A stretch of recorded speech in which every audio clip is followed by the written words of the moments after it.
নমস্কার। লিচুচোর কবি কাজী নজরুল ইসলাম। বাবুদের তাল পুকুরে, হাবুদের ডাল পুকুরে, সে কি বাস করলে তারা? বলি থাম, একটু দাঁড়া। পুকুরের ওই কাছে না, লিচুর এক গাছ আছে না। হোথা না আসতে গিয়ে ইয়া বড় কাস্তে নিয়ে গাছে গেছেই চড়েছি, ছোট্ট এক ডাল ধরেছি। ও বাবা মরাত করে পড়েছি সরাত চড়ে। পড়বি পর মালির ঘাড়ে, সে ছিল গাছের আড়ে।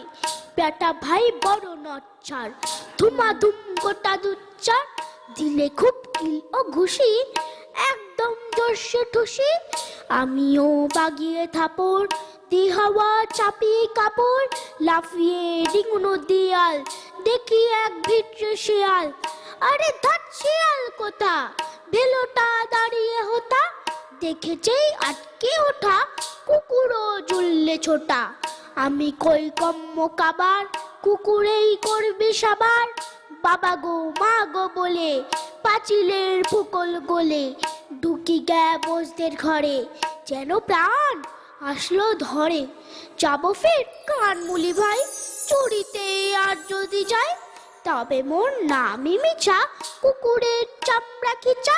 সে কি ভাই যায় রে ভোলা, মালের ওই পিটনিগুলা। কি বলিস ফের হপ্তা, তৌবা নাক হপ্তা। নমস্কার।